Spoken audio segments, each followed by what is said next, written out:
I've been sitting on this story for a long time, mostly because every time I try to tell it, I hear my own voice from back then whispering, "Relax.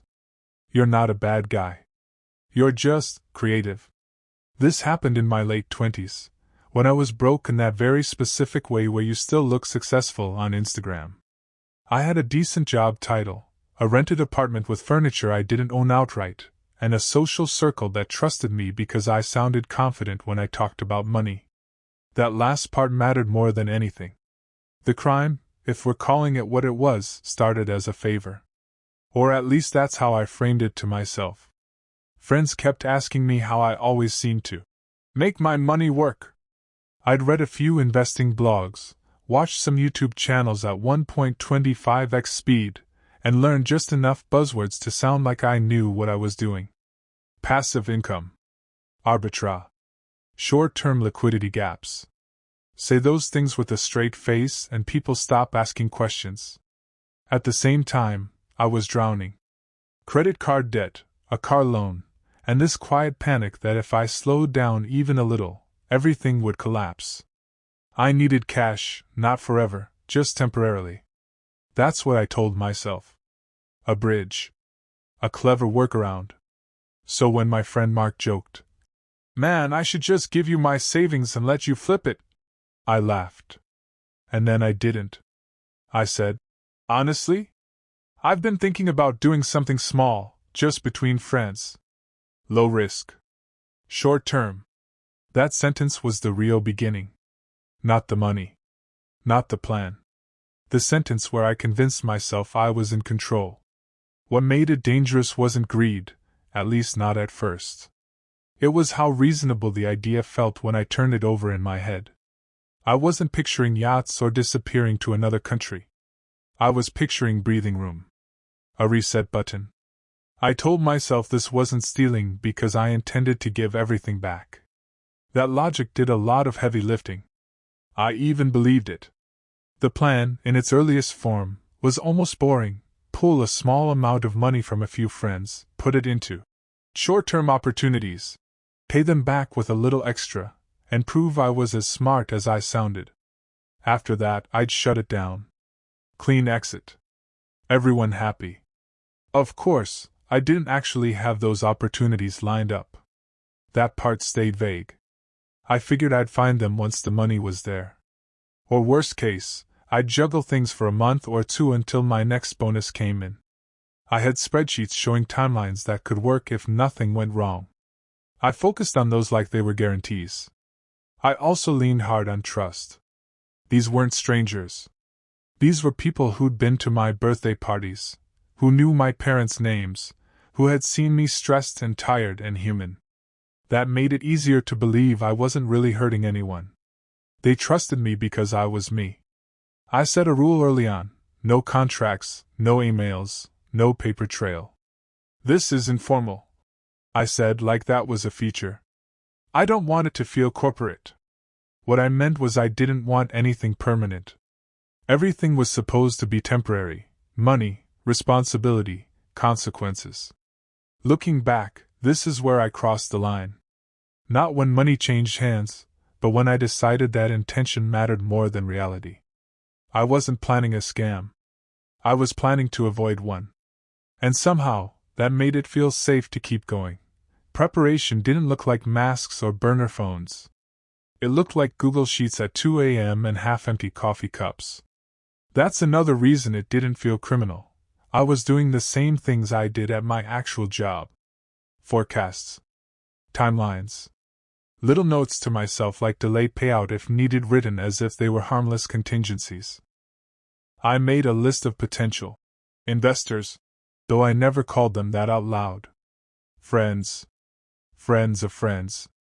People who had mentioned they were unhappy with their bank interest rates or joked about not understanding crypto. I ranked them by two things: how much cash they might have, and how likely they were to trust me without asking for proof. I hated myself a little for that second column, but I kept it anyway. I rehearsed conversations in my head constantly.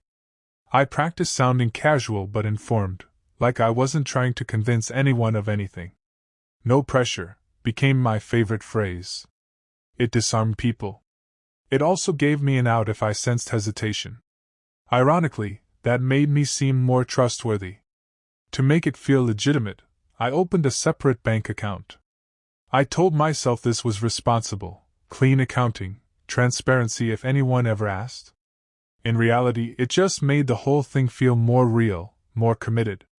Once the account existed, backing out felt harder. Like I'd already stepped onto a moving walkway. I also set expectations early, small returns, quick turnaround. This isn't a get-rich thing, I'd say. It's just better than letting money sit. That line did two things. It lowered suspicion, and it lowered guilt. If I wasn't promising miracles, how bad could it be? Every step felt like preparation for success, not deception. I didn't feel like a criminal. I felt like someone about to pull off something clever and slightly rebellious. And the scariest part? By the time the first dollar was transferred, I was already telling myself I'd gone too far to stop. The first money came in quietly. No dramatic moment, no alarms going off in my head. Just a notification on my phone while I was standing in line for lunch. Mark sent 5,000. I remember staring at the screen and feeling this weird mix of pride and nausea. Someone trusted me enough to send that much without paperwork. That should have stopped me. It didn't. Once the seal was broken, the rest came faster. A couple thousand here, 10 there. I kept my tone light in our messages, almost boring. Got it, thumbs up, will update soon. Like I was tracking a group dinner bill instead of people's savings. I told myself I wouldn't touch the money. That it would sit there until I deployed it. That lasted 3 days. A credit card payment was overdue. My account balance was ugly.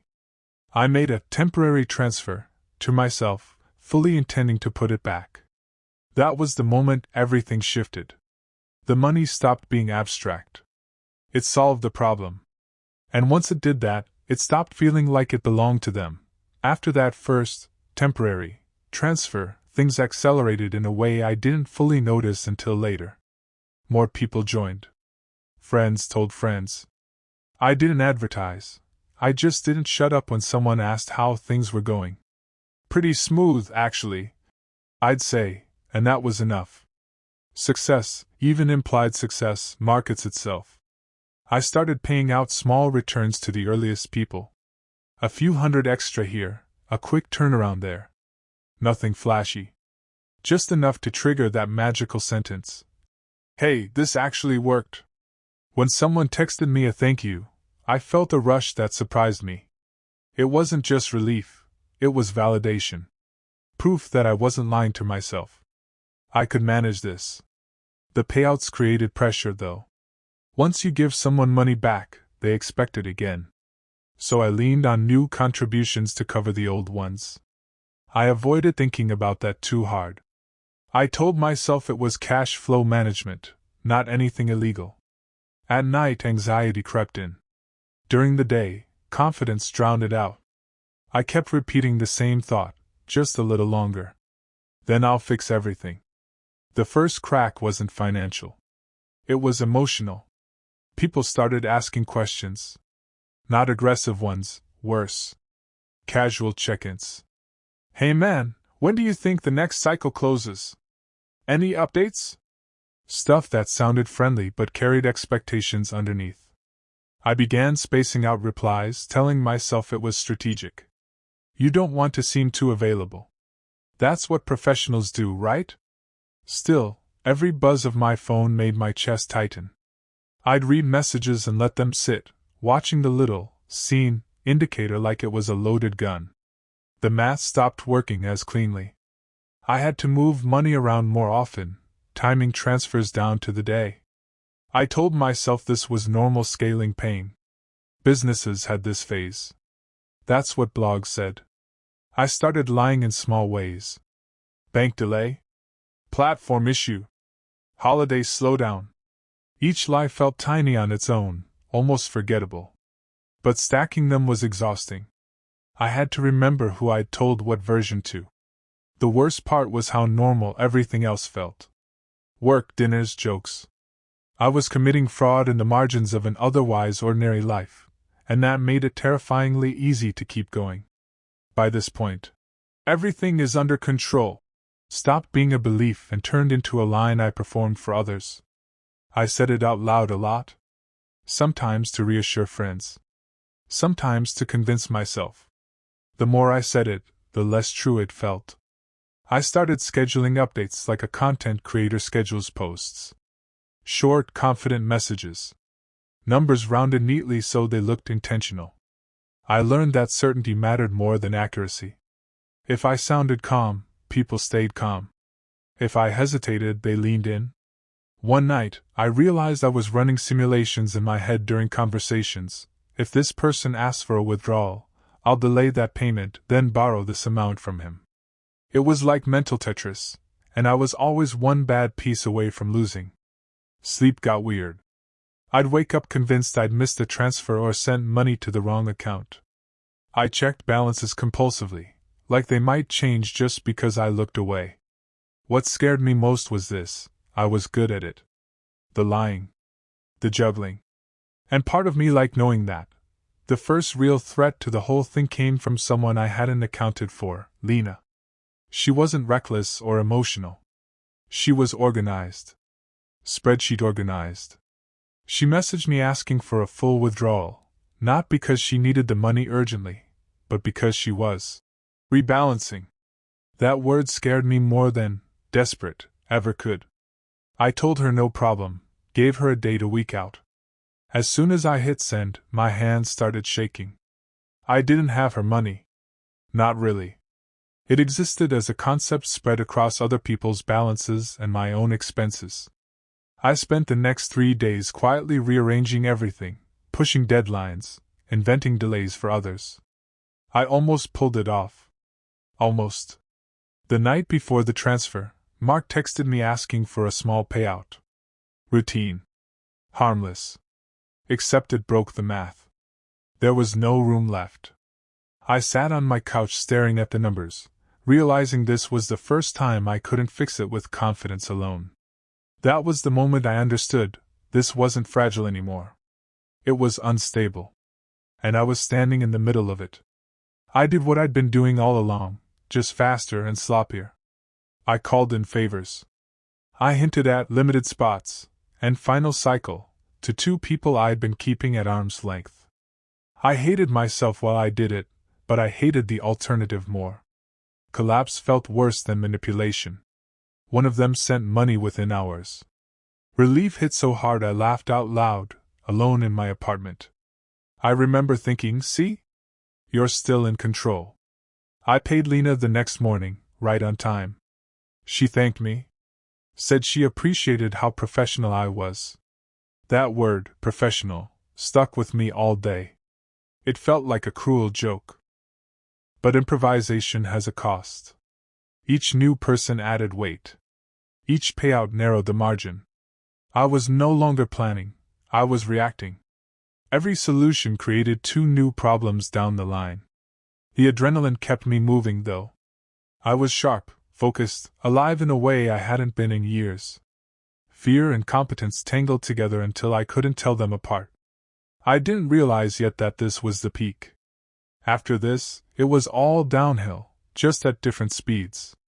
You can hear suspicion before anyone accuses you of anything. It's in the pauses. The slightly longer, hey, at the start of a message. The way questions get more specific without sounding aggressive. I started noticing that tone everywhere. Mark was the first one who really shifted. He stopped joking. His texts were shorter, cleaner. Any update on timelines? Instead of, how's Wizard Finance going? I answered with numbers and dates, hoping structure would substitute for truth. I also started preemptively explaining things no one had asked about yet. Market volatility. Liquidity cycles. Risk management. The more I talked, the more I felt like I was digging a hole with a spoon. Paranoia crept in. I imagined group chats I wasn't part of. People comparing notes. Realizing inconsistencies. Every time 2 friends hung out without me, my stomach dropped. I considered ending it, just admitting I'd messed up, asking for time. But the image in my head was always the same: disappointment turning into anger, trust evaporating in real time. I wasn't ready to be that version of myself. So I doubled down. I always did. The confrontation didn't happen in a dramatic blow-up. No shouting. No accusations. Just a sentence said too calmly to ignore. Mark asked if we could grab coffee. In person. That alone felt like a verdict. I spent the entire walk there rehearsing versions of the truth, partial admissions, technical explanations, anything that wasn't "I took your money and can't give it back." He didn't accuse me right away. He asked me to explain, step by step, how the money moved. Not because he was angry, but because he wanted to understand. That was worse. I talked for 10 minutes straight, using every term I knew, watching his face as comprehension slowly turned into concern. Then he said, "William, this sounds like a pyramid." I laughed. Instinctively. Too fast. Too loud. I said, No, it's not like that." But I could hear the hollowness in my own voice. He wasn't convinced. He wasn't furious either. He was disappointed. That look stayed with me longer than fear ever had. After that coffee, I went into full containment mode. Not stopping, containing. I messaged people first so they wouldn't message me. I framed updates as reassurances. Just keeping everyone in the loop. I convinced myself transparency, even fake transparency, was still better than silence. Mark didn't expose me. Not right away. That almost made it worse. He asked for time. Said he needed to think. I read that as a countdown. Every hour that passed felt borrowed. I started rewriting the story in my own head. This wasn't fraud. It was mismanagement. I wasn't lying. I was simplifying. I practiced explanations the way you practice apologies you hope you'll never have to say. I should have communicated better. I underestimated timelines.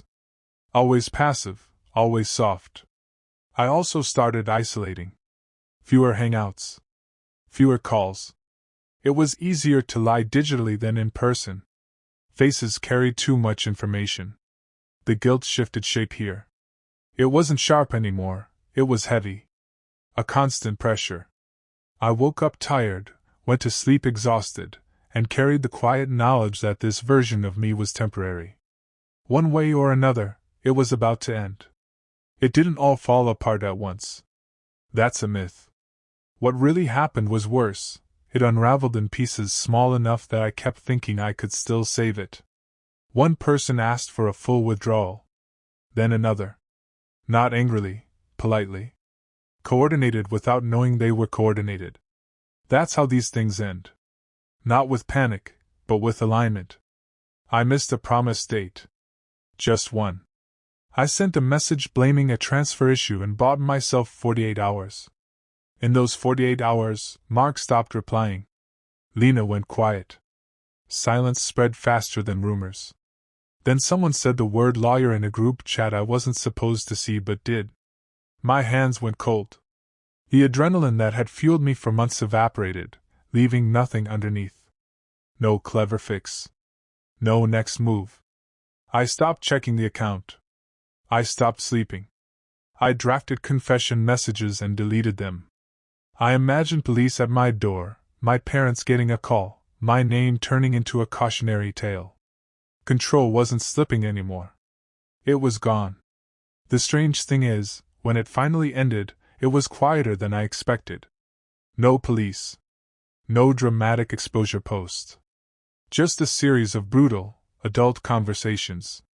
Messages that started with, "We need to talk," and ended with numbers I couldn't cover. I admitted enough to stop the bleeding. Not everything. Just enough truth to explain why the money wasn't there, and why it wouldn't be back any time soon. Some people yelled. Some went cold. A couple surprised me by being sad more than angry, which somehow hurt the most. I sold what I could. Car. Furniture. Pride.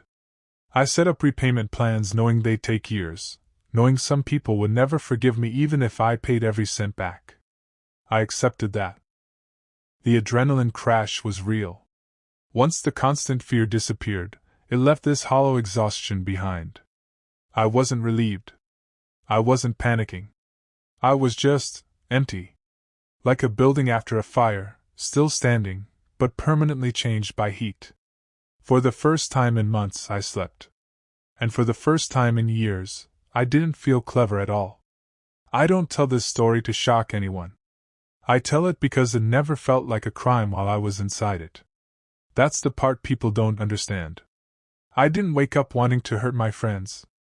I woke up wanting to delay pain, and I kept choosing the option that postponed consequences by a few more days. I learned that intent doesn't matter as much as impact. That confidence can be more dangerous than malice. And that the moment you start managing trust instead of honoring it, you're already lost. If you're reading this and thinking about doing something temporary with someone else's money, don't. There is no such thing. The math will turn on you. The lies will multiply. And the version of yourself you become won't be someone you recognize. I live differently now. Slower. More honest. Less impressive on paper. Some people from that time are still gone from my life, and that's fair. If there's advice here, it's simple. The phrase, "everything is under control," is usually a warning, not a fact.